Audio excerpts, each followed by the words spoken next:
All right. Well, thank you all. Welcome to the Birthplace of Country Music Museum. Thank you for joining us either in person or online for our very first speaker session. We have renamed our speaker series Speaker Sessions. So this is the very first one of 2023, and we're excited to have you all here with us. If you are joining us on Zoom, please keep your cameras off and stay muted during the presentation.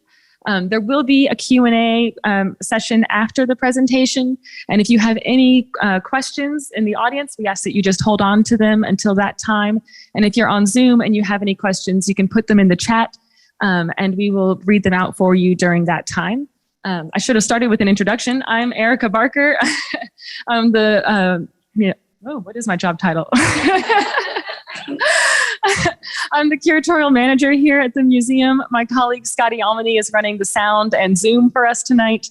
We also have Julia and June holding down the museum store out front. We will also be sending out a feedback survey in the next day or so about tonight's program. We ask that you please do respond to that, your feedback, and tell us what you thought about tonight. That's one of the ways that we're able to continually improve our presentations and programming, and it gives you a chance also to tell us what you'd like to see next. We will be selling Well of Souls, Kristina's book, after the program in the museum store, and then she will be out front in front of the theater signing them if you would like. And so, and for anyone in person, if you have not already found the bathrooms, they are down that way to the left. And then if you have to leave early for any reason, we ask that you go out this door. The front doors will be locked, so you'll have to leave through the side door over here. But without any further ado, I will introduce tonight's speaker. So Kristina Gaddy is the author of Well of Souls, Uncovering the Banjo's Hidden History, and Flowers in the Gutter, the true story of the Edelweiss pirates, teenagers who resisted the Nazis. She is a Baltimore-based writer and fiddler. She has received the Parsons Award from the Library of Congress, Logan Nonfiction Fellowship, and a Robert W. Deutsch Foundation Ruby's Artist Award. She holds an MFA in nonfiction writing from Goucher College, and her work has appeared in the Washington Post, Baltimore Magazine, Washington City Paper, Baltimore Sun, Bitch Magazine, Narratively, Proximity, Atlantis Obscura, Aussie, Shore Monthly, and other smaller and music and history publications. So as you can see, we're very lucky to have her here tonight. And I will give the floor to you now.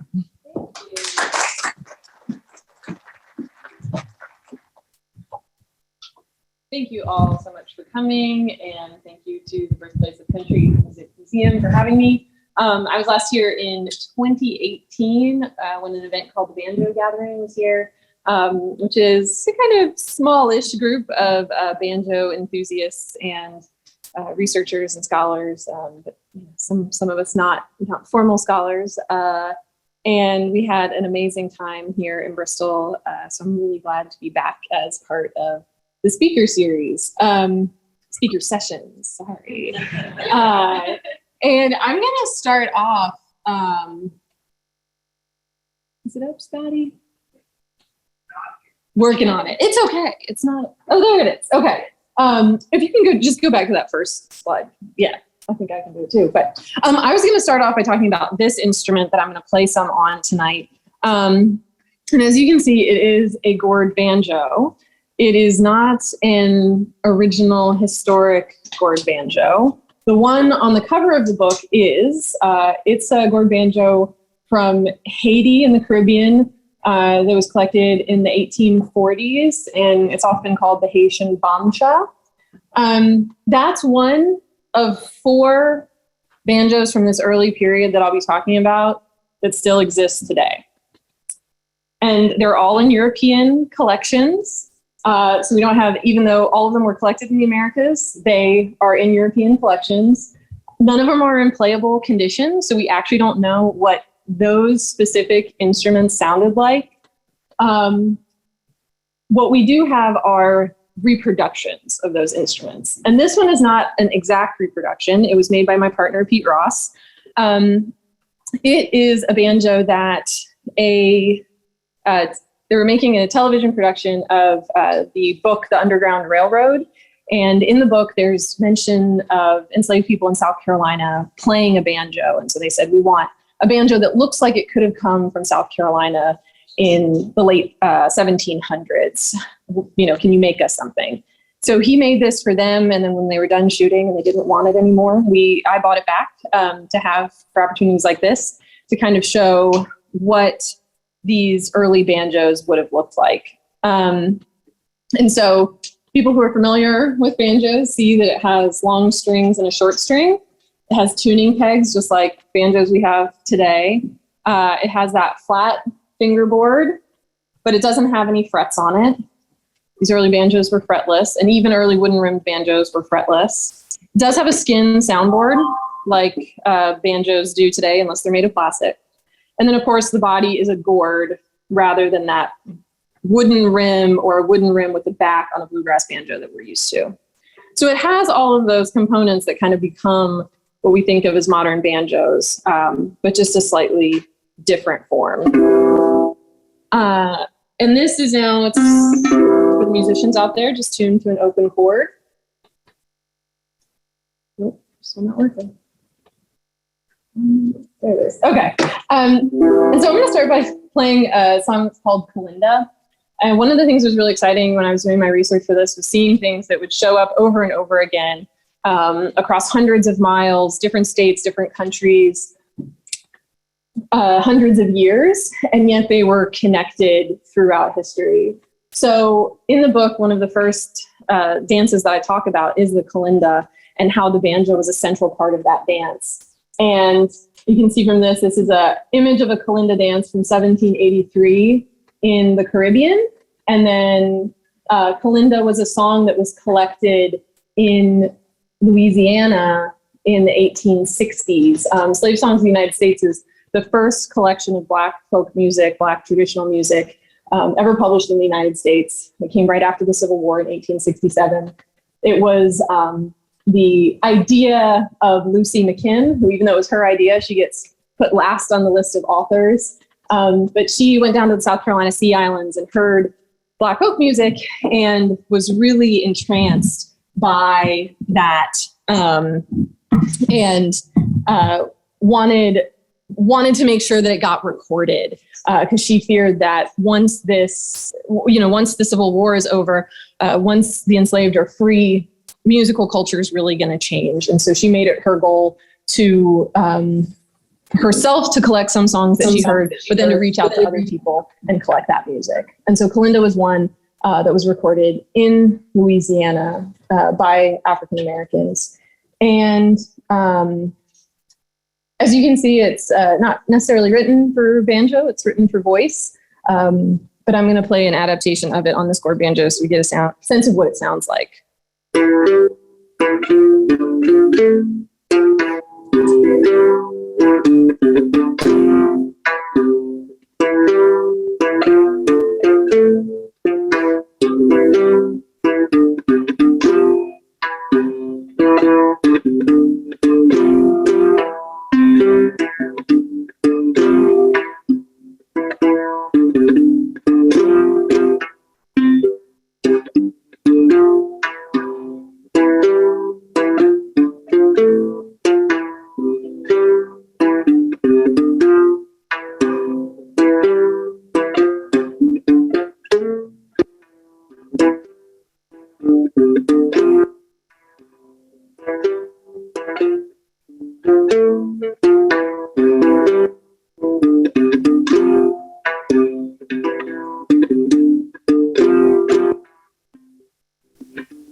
Thank you.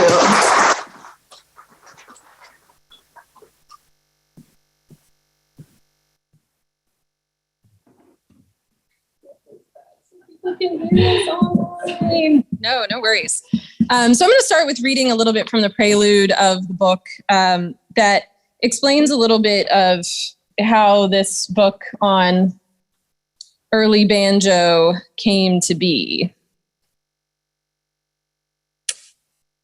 Hey, Scotty, I still don't think this is working. Yeah, I'll just point it toward me. It's a very manual.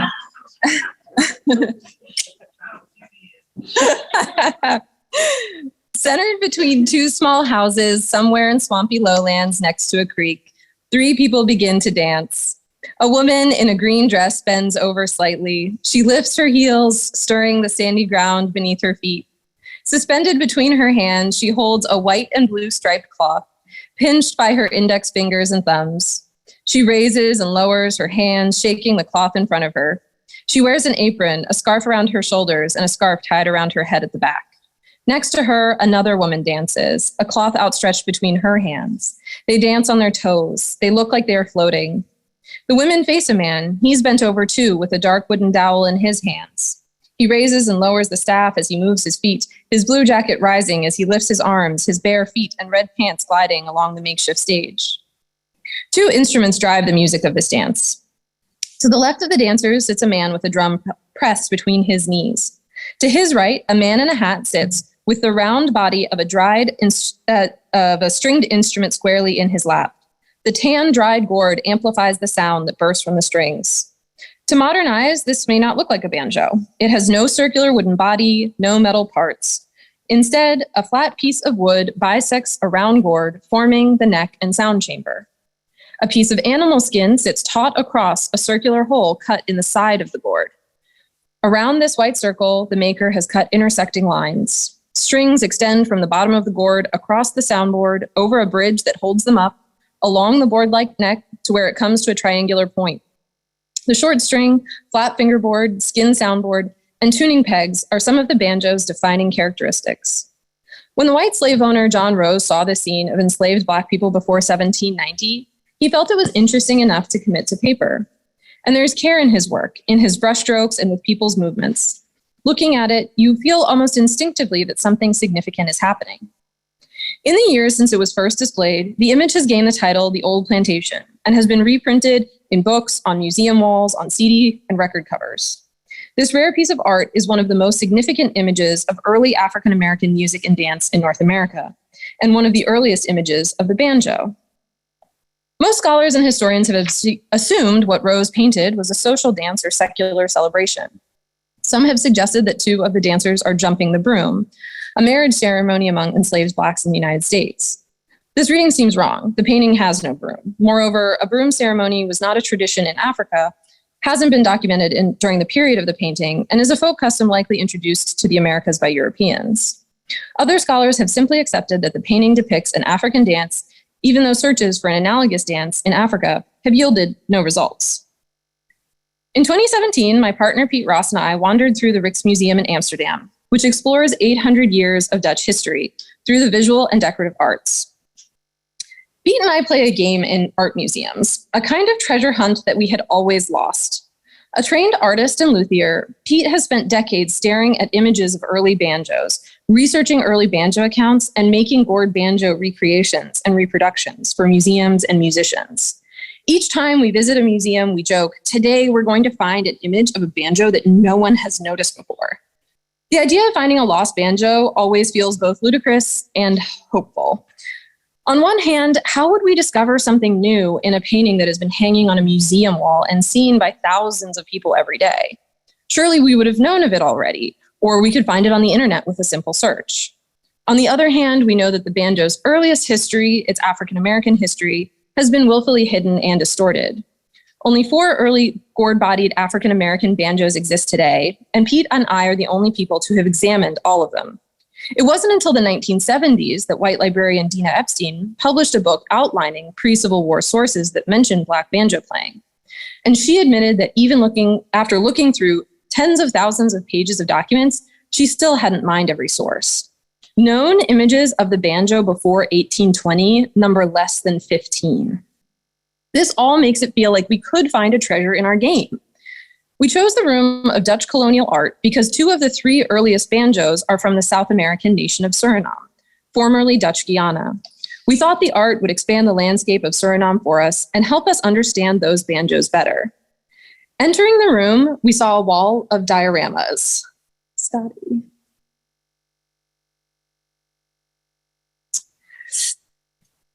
each about as wide as a dining room table. As I moved from one intricate papier-mâché scene of Suriname in the early 1800s to the next, I felt like I had been transported. Then I saw it. There it is, I said, astonished. And if you can click one more time, Scotty. He's no bigger than my thumb, a black man leaning against a tree. He wears white plants, a blue shirt, and a headdress of feathers. He tucks an instrument into his right shoulder. It can't be bigger than my fingernail, but there it is, a gourd banjo. I read the information card, Bachakan from Paramaribo, 1820 by Garrett Schouten. I coaxed Pete over. He looked less excited than I thought he should. His disposition is calmer than mine, but he also wasn't convinced that this was a gourd banjo and that the instrument was interesting. He thought it was just an inexact or caricatured version of the instrument. I started snapping photos with my phone anyway, trying to get the largest version of the man I could. Pete wandered over to the next diorama. I don't remember his words, but holy shit is a favorite expletive. That's it. That's the old plantation, he said. Here was something almost identical to the John Rose watercolor. It didn't matter that there was no banjo in the diorama, nor did it matter that the scene was in South America rather than South Carolina. I snapped a few more photos, and in the gift shop, I bought a book on Schouten and the dioramas. We didn't open it until I got home to Baltimore, but when we dived in, the next holy shit moment occurred. The banjo led me to sources and information about the cultural context of the banjo that had been forgotten. The book, in Dutch, characterized Schouten's dioramas by theme. Those generically titled Slave Dance, including full images and details from 6 dioramas made by Schouten between 1817 and 1831. As Pete and I scanned the pages, a word kept jumping out to him, banya. Without knowing the word, he saw that it was a homophone of banya, as in one of the earliest names for the banjo. What does it say? What does this word mean? He asked desperately. It's the name of the dance, I said, and both of our jaws dropped. To date, no one had conclusively discovered the etymological origin of the word banjo. After seeing Garrett Schouten's dioramas and understanding that this was the banya dance, a dance very similar to the dance in the most iconic piece of art showing an early banjo, and the banya dance and banya instrument were homophones, I thought they had to be connected to each other, despite the distance between Suriname and South Carolina. I knew that no one had connected Schouten's dioramas to Rose's watercolor, and that perhaps by learning more about the banya prey, I could learn something about the dance in South Carolina, which in turn might tell me something about the music and instruments that accompanied the dance, including the banjo. Like the fictional Alice, I had a moment of idle time, and when I saw something curious and out of place, I jumped down the rabbit hole without thinking how I would get out. But that was okay, because research holes can be wonderlands. And so the rabbit hole I went down made me realize that, like a creolized language or foodway, the banjo can help us explore the ways in which African cultures transformed in the Americas and transformed the Americas. I compulsively researched early accounts of the banjo, which are scarce because those playing the instrument often didn't have the opportunity to record their own history, and white people in proximity to the instrument often didn't care to document banjos. And so this is one of the earliest documentations of the banjo. It's the earliest image of a banjo. It's the earliest transcription of African-American music, and it comes from Jamaica in 1687. And one of the things that I do early on is kind of describe, I told you guys about, what are the characteristics of a banjo, but I also describe how those characteristics are both different from any European instruments and different from any known African instruments, and how, like that creolized language, like a creolized foodway where these cultures come and blend together, the banjo was also very much like that, where it had elements of West African lutes, Central African lutes, and also had symbology from Central African traditions. And then this piece of music was something that's very, very rare, because a lot of times Europeans, even if they might be interested in the music, they didn't necessarily have the skill. You could be a musician, but not know how to write down music that you heard. And so what Sir Hans Sloane did, who was a British doctor who came to Jamaica in 1687, was he asked Mr. Baptiste, a professional Black musician, to transcribe this music that he heard at one of his festivals. Next slide, Scotty. These are two of those early banjos called the Creole Banya and the Panya. They're both from Suriname, and that's an illustration of the Creole Banya. And one of the reasons that we see these early instances of the banjo in the Caribbean is because that was the place where enslaved people were coming earliest in the history of the Americas. And the next one. This was one that I did come across in my research, a new image of a banjo. Sometimes they're called, being like fiddle-like.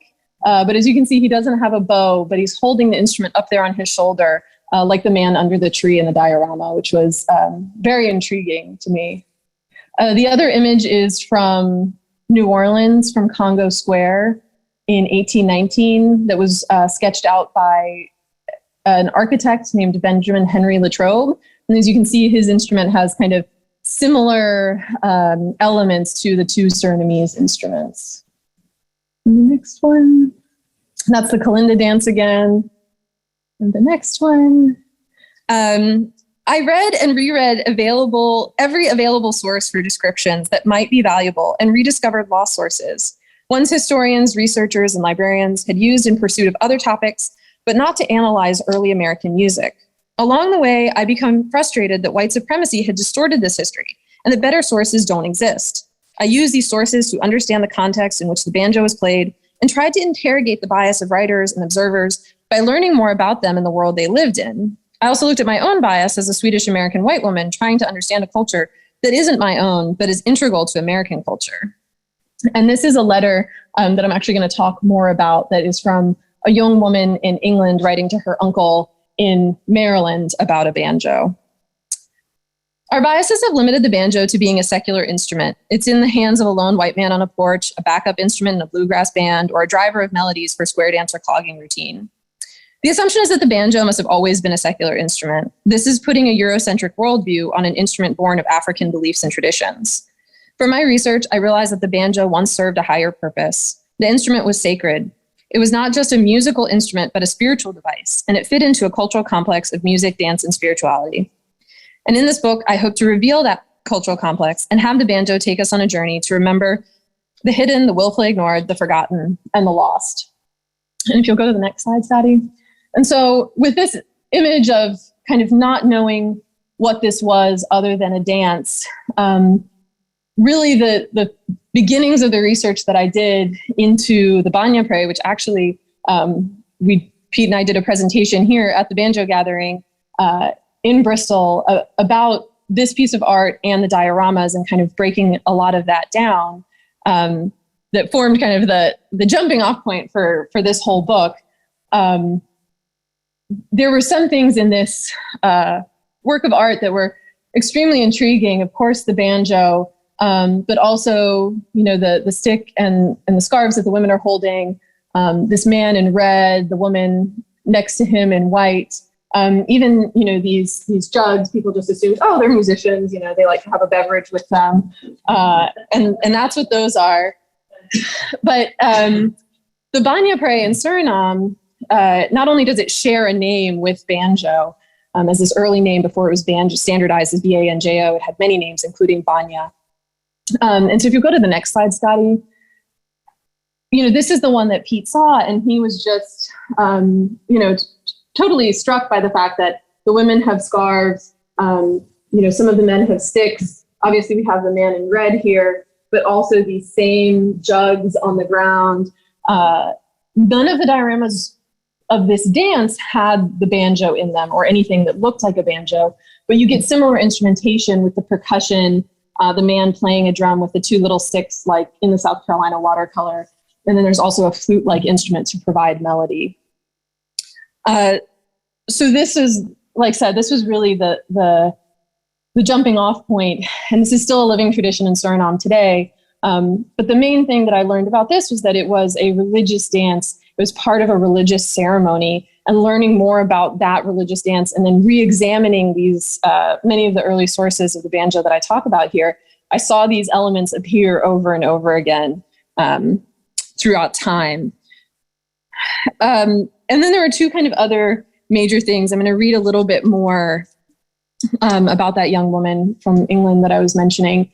And one this passage kind of illustrates, I think, two other main ideas that are in the book. And one is kind of how a lot of people who saw the banjo interacted with it. And then the other is how connected the banjo was to resistance through this music and religion. One of kind of the interesting things I learned about the Banyapre was how it was a way for people on plantations in Suriname to come together, but also to resist the white enslavers with songs like "Let's Run Away, Oh Brother," or having Banyapres where people use it as an opportunity to get together and then actually escape slavery. So if you'll go to the next slide. So this is from, we're going to be in Maryland in 1750. 1758. The sprawling land around the stately brick mansion dissolves into a small marsh before becoming the Chester River, fresh water that led to the brackish water of the Chesapeake Bay. The house was quiet as James Holliday settled into his study, a compact room full of books and natural light. He opened a letter and began to read. Holliday had recently returned from London, where his sister, Rebecca Lloyd Anderson, and her family lived. And as he had no wife or children, it pleased him to hear from them. Some of his favorite letters came from his niece, Sarah, whom everyone called Sally.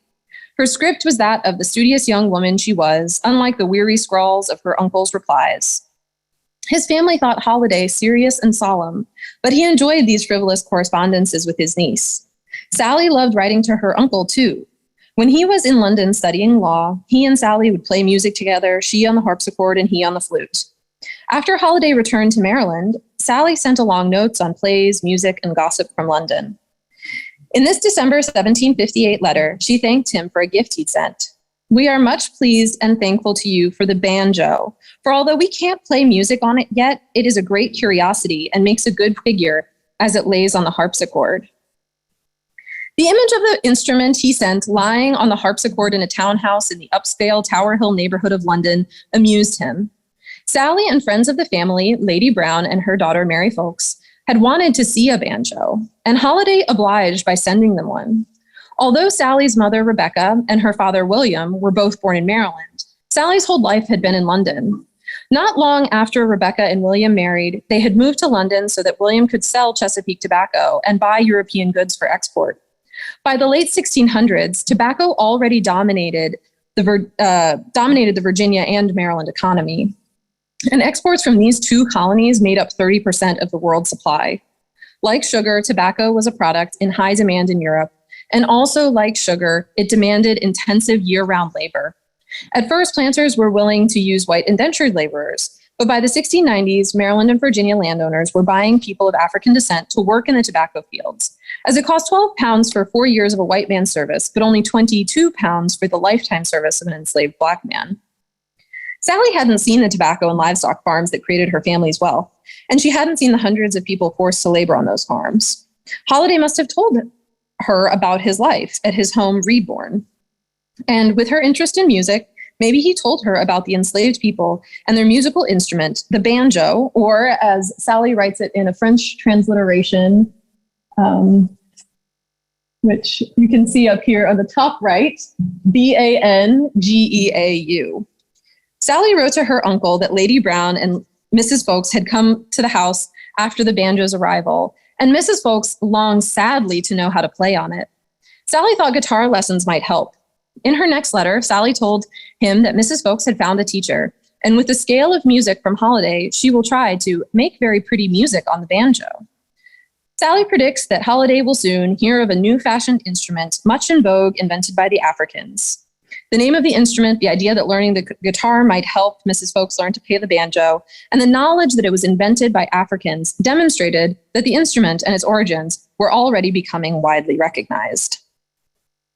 What is remarkable is Sally's vision for the future of the banjo. It will become an instrument that entices white audiences. Still a young woman, she doesn't seem to have the bias that her uncle brought to seeing and hearing the instrument. Although she acknowledged that there was a great curiosity to the banjo, in the sense that she'd never seen anything like it before. She also wrote, "'Tis neatly made." She appreciated it as an object. Holliday, on the other hand, was dismissive. In 1759, he wrote to Lady Brown's husband, Sir William, admitting, I did not imagine the banjo could have given them any entertainment but as a novelty, and should not have thought of sending so rude an instrument of music, if it may be called, if Lady Brown had not desired it. And so this is one of the places where you find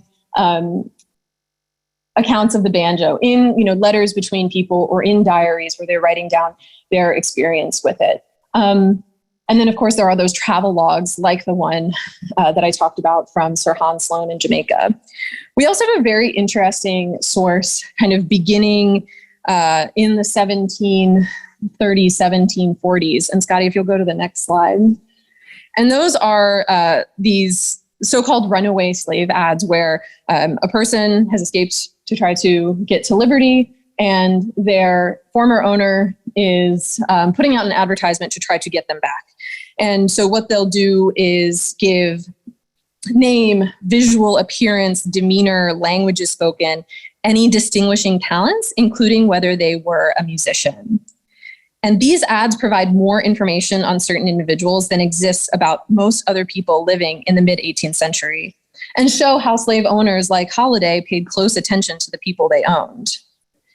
In the years 1748 and 1749, so that's about 10 years earlier than the letter from Sally, advertisements were put out for the return of 3 different banjo players who escaped slavery in Maryland. 2 of the men had been living near Holiday's home on the eastern side of the bay. Sometime between 1748, Toby escaped from William Harris, who lived across the Chester River in Fairleigh, Maryland. The advertisement urging Toby's recapture notes that he was dressed finely, or at least had fine quality clothes with him.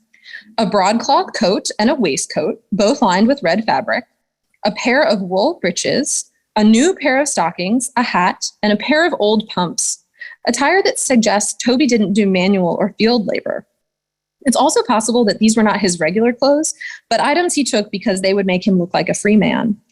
Toby probably planned his escape well, since he left in a canoe and took with him, quote, a new fiddle, and here they spell banjo, bonja, B-O-N-J-A, on both which at times he plays. Playing music was likely a part of Toby's expected labor, and the fine clothes might have come from his owner's desire that he look good at parties.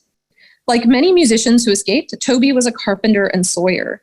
Skilled craftsmen, especially carpenters, were among the most valued enslaved people, as were musicians.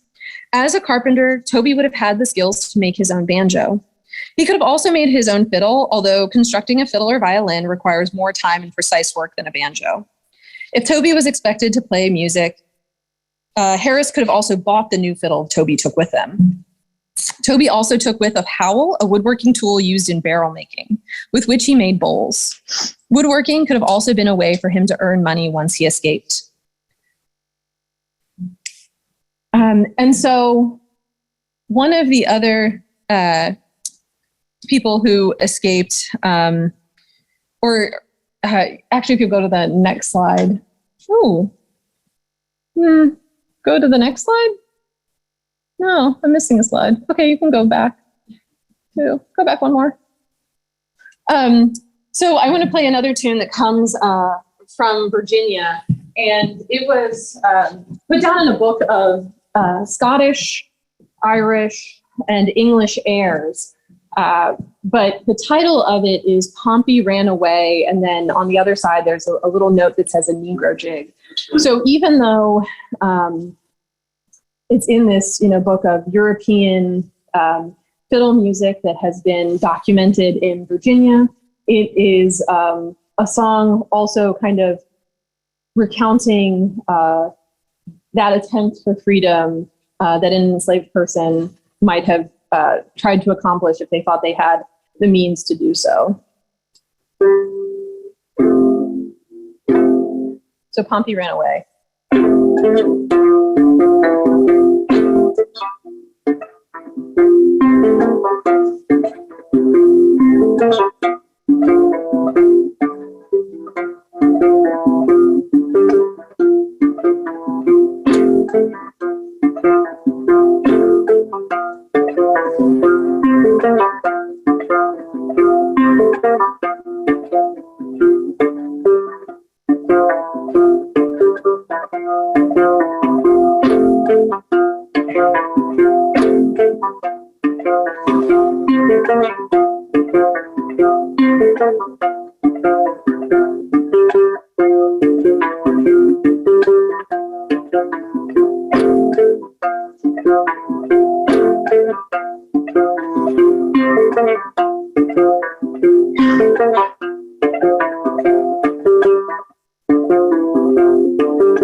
And so most of the book, I talk about these kind of dive deeply into these stories of the banjo as it is in the hands of African Americans and enslaved people. But I also had to talk about how that kind of transfer of culture happened between African Americans and white Americans, how the banjo went from this to not fully to what we think of today, but something more similar to what we know today. So now, Scotty, if you'll go to the next one. So this is a painting called Negro Life at the South that I will talk about. And we are in Washington, D.C. in 1857. A well-dressed white woman peeks through an opening from the adjoining yard, quietly entering a place she wouldn't normally go. This yard is a picture of neglect and decline. The broken rafters of the wooden building's mossy roof are collapsing, plaster peels off the walls, and an upper window is broken. She and we see a scene that is usually hidden behind the new brick row home that Eastman Johnson, the artist, has obscured with a tree. In the painting, there's only a sliver of white blue sky, maybe suggesting that there is a small hope of freedom. Two young Black girls turn to see the woman coming into the yard, where children and adults, men and women, seem to be at an idle moment in their day. A lighter-skinned Black woman talks to a man who has an axe at his feet. She doesn't raise her eyes to meet his, but looks at the cornstalks in her hand.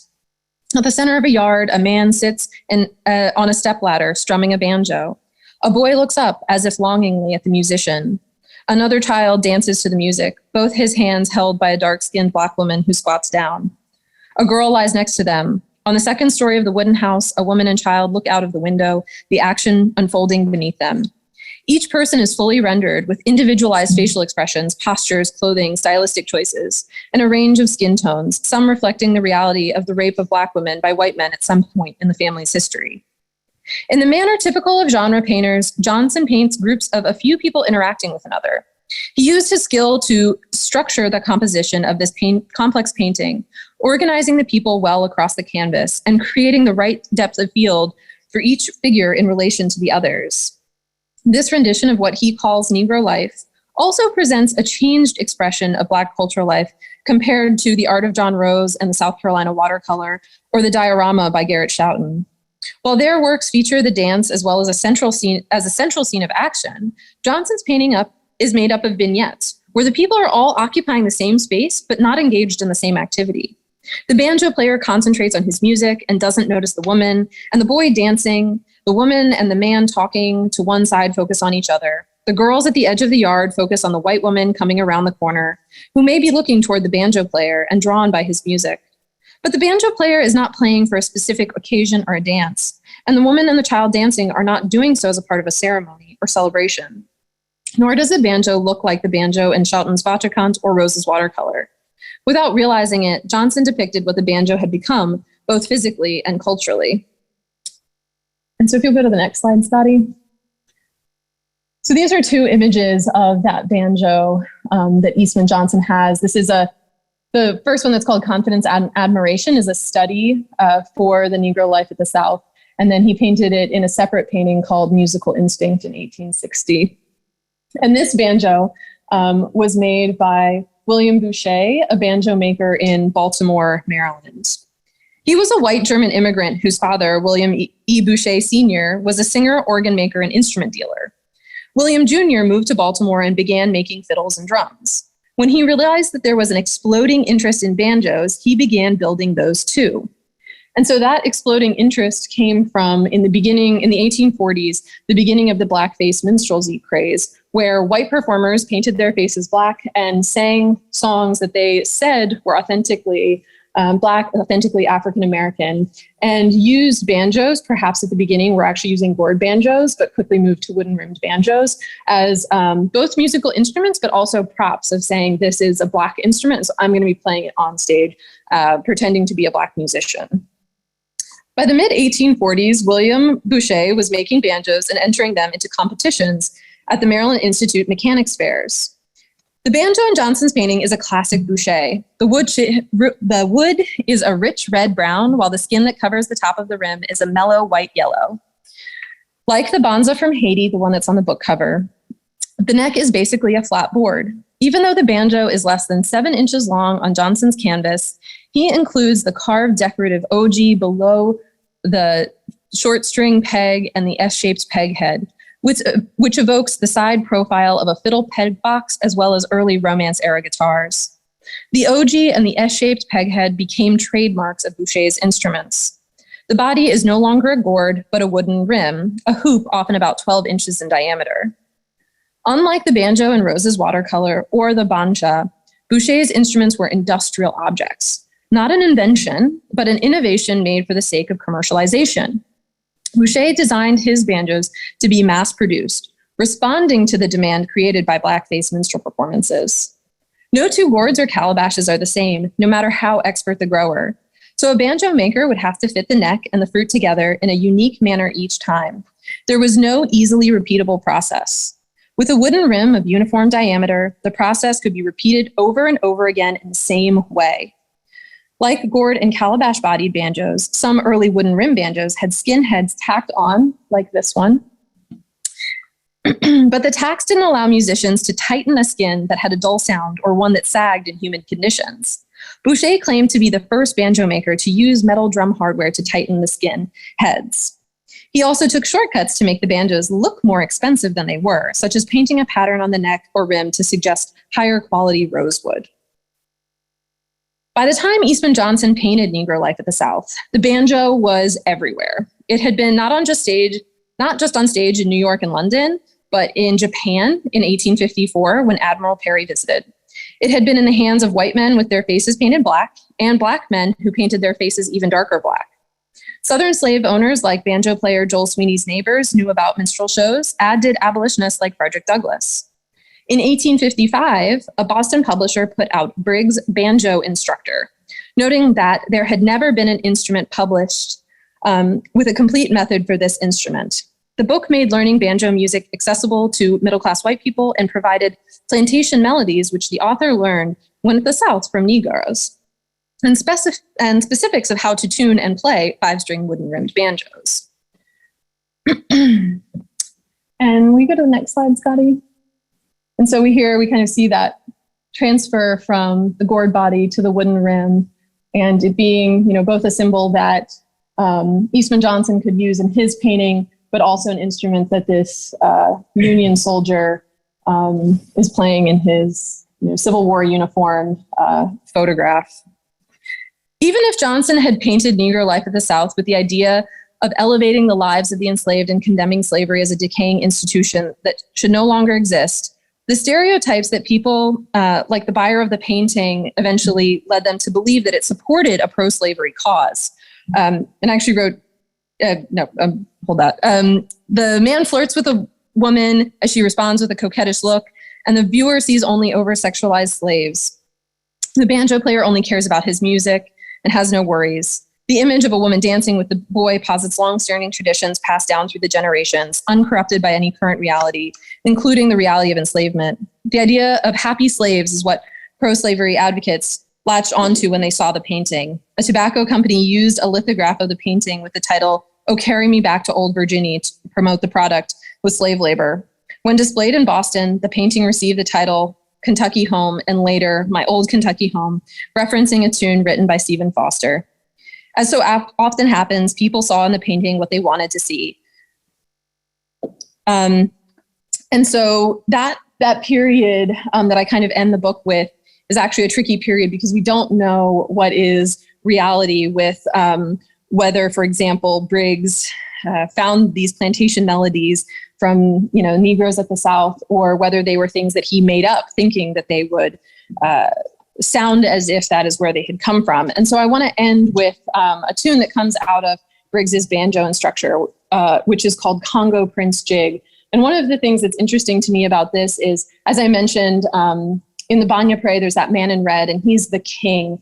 And the idea of the king of the Congo kind of appears again and again throughout various accounts of ceremonies of African Americans. And kings of the Congo were also said to be buried in red as a kind of ceremonial color.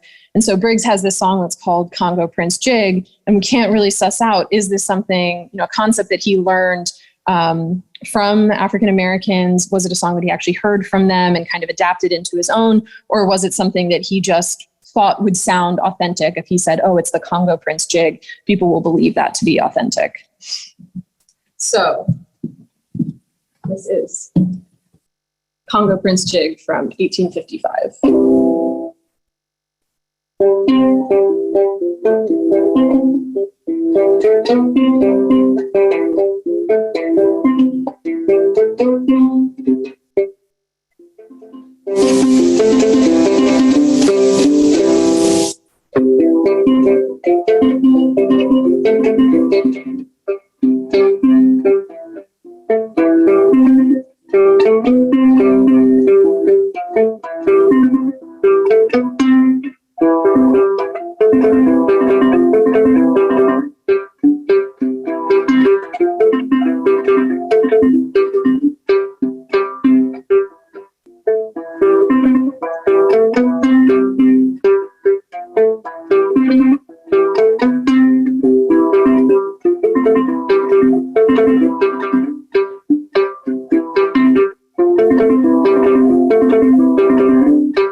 Thank you. And I think we now have a little bit of time for Q&A. Gaddy, are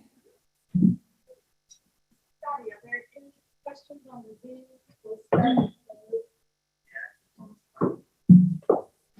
Does anyone have a live on it? I see a hand already. Yeah, I've noticed that this one has 3 long strings, right? The one you were playing, and 1 short. Could you talk a little bit about how the wind, the 4th, and then also some of the tunings and stuff? Yeah, sure. So 3 of the 4, historic banjos have 3 long and 1 short string.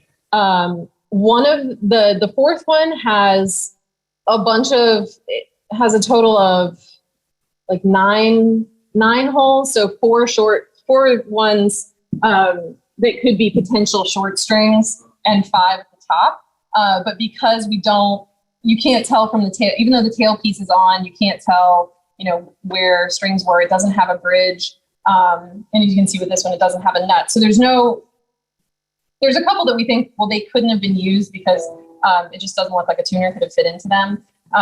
But you often have the description of 3 long and 1 short. And that is very nice because it can be tuned to that open chord where you have the high note and then the base of that. So this is a C and a C, and then the remainder of that chord is E and G. And there's the kind of rumor that exists in the banjo world that Joel Walker Sweeney added the long string to the banjo. We don't have any conclusive evidence that that's the case. But what we do have now is that a string that's lower than C, and there is the possibility that there were perhaps even in Central Virginia where Joe Sweeney was, African-American banjo players who played with 4 long and 1 short string. And he learned that from them, or it could have been, okay, that gives you extra range to add that deeper string. And so he in fact did do it. But the kind of general idea now is if that happened, it probably would have been in that kind of 1820s, 30s, 40s period. But again, since our sample size is so small with extant instruments, the ones that we still have today, we can't conclusively say that nobody had, that 4th string that was lower. but seems like it could have been added by the blackface minstrels. Yeah. And again, with the tuning, there's only a couple of accounts where they say the banjo was tuned to a chord, suggesting the open chord. Yeah. One more thing I'll say. Mhm. Yeah. To what would it have been tuned? I mean, to itself, I guess, but early there was, especially with the percussive instrument, it was tuned. It was, yeah, exactly. So it could have been tuned however they wanted to. It was almost always being accompanied by a vocal melody. So it could have been, kind of, you ask your lead female singer, which is usually who was the lead singer in those ceremonies, was a woman, but the men played the instruments and the women were the singers, and kind of basically, strum that chord and just like, yep, that's a good one. We can, roll with that. Just as I think it's like the kind of tendency of a lot of bluegrass players where it's like, this is in this tuning, but we're going to capo it up to here because that's what the singer wants to sing it in. Yeah. Someone's just gonna do what the singer can do. Yeah, exactly. Do we have any other questions from the audience? Going back to the religious part, ceremony, that carry over at all into the African American tradition. Yeah. That became Christian. Yes. That's a great question. So it's about, so it's a great question about how much of those non-Christian traditions of music and dance transformed into African-American Christianity and spirituality. And it's so fascinating because you see, so for example, this symbol that's on the instrument, which is, a cross or an asterisk or a cross within a circle, you can kind of see right there. In the Congo, that's known as a cosmogram. And it kind of represents this intersection of the earthly and spiritual plane. But what you see in African-American Christian spirituality is it becomes Ezekiel's wheel. And so that is also a kind of a protective symbol that has been found, carved into various dwellings or under the floorboards, for example, out in Maryland, under the floorboards outside of a kitchen where there were enslaved people, made out of corn cobs and Ezekiel's wheel. And so that's kind of one part of it. I write about at the end of the book, without giving away too much, kind of how some of that transformation happened and why the banjo might, not have continued into the African-American religious tradition. But one thing is, if you ever go to a Black church, like having a guitar and a bass player and a drum kit playing music for service is not an unheard of thing. And I see that kind of as that continuation as well, that even though there was definitely a period where instruments came out of that and it was more focused on singing and percussion, that you have seen that kind of resurgence. Jerry, you have a question. What got you originally interested in history? The question is how I got interested in the history of the banjo. And the short answer, I think, is that I'm an old time fiddler, and I had known of the Carolina Chocolate Drops and kind of the kind of resurgence of Black string band music, and understood the African instruments that were became the banjo in the Americas, and kind of understood the broad outlines of that history. But what really fascinated me about the banjo, and it is a lot of credit to P. Ross, my partner, of kind of exploring how much American history is wrapped up in banjo history, that you have this instrument that was created by enslaved people of African descent in the Americas. And then, like with many things with African-American music and culture, this kind of interest from white audiences in adapting it and bringing it together, and then having this period where you have both Black people playing the instrument and white people playing the instrument, and then outside the scope of this book, but also how the banjo became really classed up, and people wanted it for banjo orchestras, and you had women with these heavily ornate inlaid banjos that were playing in their parlors in Boston. And then yet, today you tell people about banjos and they, talk about dueling banjos or make a joke or something, and have this very narrow perception of what the instrument is and what it symbolizes, and that it's so much broader than that. And so I became kind of obsessed with how do we broaden people's perspective of American history using the banjo. Yeah. We've just checking back in with Zoom. Do we have anybody on Zoom with a question yet, Scotty? Yeah, I do have one.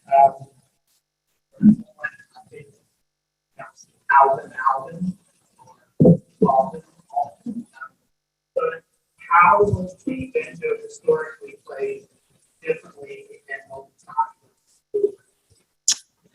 So the playing styles is also an interesting thing.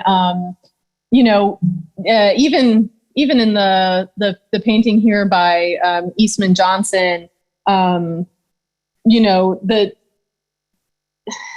the idea is that claw hammer, old time downstroking is kind of the historic way of playing the banjo, because the accounting, which is played by the Jola in West Africa, they play something that looks basically exactly like claw hammer, strumming down with your fingernail and then picking up on the short string with your thumb, or if you're doing your drop thumbs, plucking down there.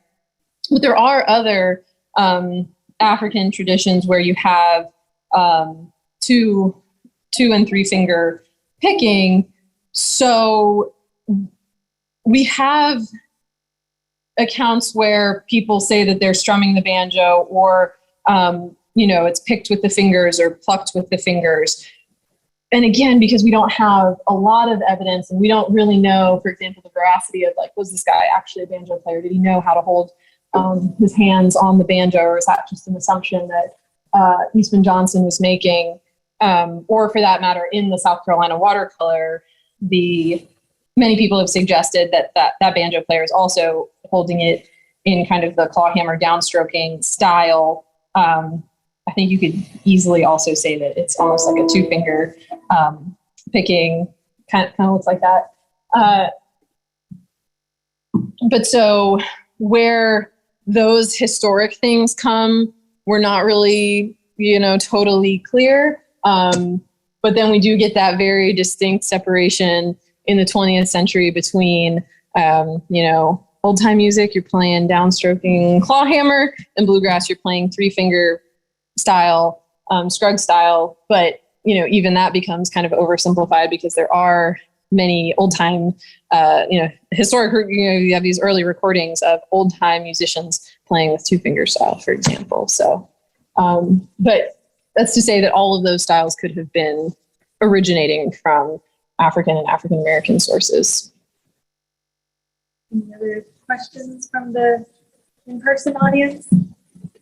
I know I had one, if we've got time for one more. Go for it. So you mentioned at the beginning that there are 4 of, I think, the oldest versions of banjo still in existence. Mm-hmm. Do you know where those are located? And I know they're not playable anymore, but did you have an opportunity to see one while you were doing your research? Yeah, so Bea and I have actually seen all 4. One of the things that's really interesting is not even when I started writing this, when the first part of this book was done, there were only 3. And in the fall of 2021, we got an email from a curator at Musée de la Musique in Paris, which is where that instrument on the cover of the book is now housed, saying basically, I have a colleague who thinks I found in this collection an instrument that I think is a banjo. My colleague doesn't really, at that museum doesn't know anything about it. What do you think? And we're like, yeah. And we're like, Pete did actually. Sometimes you find something in an archive that a previous museum employee put there, and you gotta find the expert. Yeah. And so that one is in Lyon, France. And we kind of quickly booked our trip in February of 2022 to go see it because we were so excited about it. And got to see the Haitian Banza while we were there as well. And then in 2015, Pete and I were in Berlin and we saw the Panya, and we also saw the Creole Banya, but it was on display in Amsterdam. They, even though we don't think of the Dutch as being kind of a powerhouse of colonial enterprise in the Americas, where it's like, okay, yeah, we know there's British colonies, we know there's French colonies, we know there's Spanish colonies, we know there's Portuguese colonies. But the Dutch they did have colonies, and they were very involved in the slave trade and other types of shipping of goods from the Americas to Europe and to Africa and back. And so they're very invested in the legacy of slavery as it pertains to Dutch history. And so their banjo is the only one that's on permanent display. And they're very, happy to talk about it and acknowledge kind of where it came from and what its history is. Yeah. Awesome that they contacted you about it first. That's pretty cool. Yeah. And there might also be another one that turned up, but jury's still a little bit out as to whether it's a real banjo or basically a model that somebody made, like a scale model, because if this is how big the other four are, this one is probably it's like 14 inches. So like from here to here, it's absolutely tiny. So it feels like maybe it's not a banjo, but then, like I said, we only have 4 of them. So if one weird little one turns up, we might have to, learn things. Not quite everything, but some things. Wonderful. Well, thank you all for coming tonight. And thank you, Kristina. That was wonderful. Thank you for coming. And a huge thank you to our audience for taking the time out of your day to join us, either in person or on Zoom. Just a reminder, we will be selling the books right now in the museum store. If you don't already have one and would like to get a copy, you can pick one up there. And then Kristina will be signing them at the table just outside the theater. And then we also, just once again, keep an eye out for that feedback survey. And then join us again in February, on February 7th at 7 for our next speaker session, which is going to be with musician Greg Cornett, talking to us about Jimmie Rodgers and other influences. Coming up in the next few weeks as well, we also have our Farm and Fun Time, which is a vintage variety radio program that shoots films live here in the Performance Theater. And that'll be this Thursday, featuring New Orleans Quintet de Deslandes and Erica Lewis this month. Our community jam is on the 14th from 2 to 5. That is a free program open to everyone. We play in the Learning Center right next door to the theater here. All skill levels are welcome. And if you don't play, you're also welcome to just come and listen. And then also next week, as a part of Bristol's Martin Luther King Jr. Day events of 2023, we're going to be showing 4 different Smithsonian Channel documentaries. On January 17th, we'll be showing Seizing Justice, the Greensboro 4. We'll have 2 showings that day, one at 11 and one at 3. January 18th, we'll be showing Black Wings, also at 11 and 4-3. And then on January 19th, we'll be showing the Green Book Guide to Freedom, and that will be at 6:30. That's an evening program. But following that screening, there will also be a discussion about local and regional Green Book sites. And then finally, on January 21st, also at 11 and 3, we'll be showing Black in Space, Breaking the Color Barrier. And all of these films are provided to us for free for all of you as a part of our Smithsonian affiliation. Thank you, and we hope to see you again soon.